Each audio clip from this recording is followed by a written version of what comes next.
শব্দম সম্পদব্দম সম্ভবনাংসি জানাতাম দেবাভাগম যথা পূর্বে সংজানানা উপাসতে। বাংলা অর্থ, হে মনুষ্য তোমরা একসঙ্গে চলো, একসঙ্গে মিলিয়া আলোচনা করো।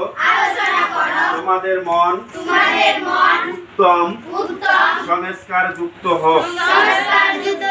পূর্বকালীন জ্ঞানী পুরুষেরা যেরূপ কর্তব্য কর্ম সম্পাদন করিয়াছেন, তোমরাও সেইরূপ করো। ওম শান্তি, ওম শান্তি, ওম শান্তি, ওম শান্তি।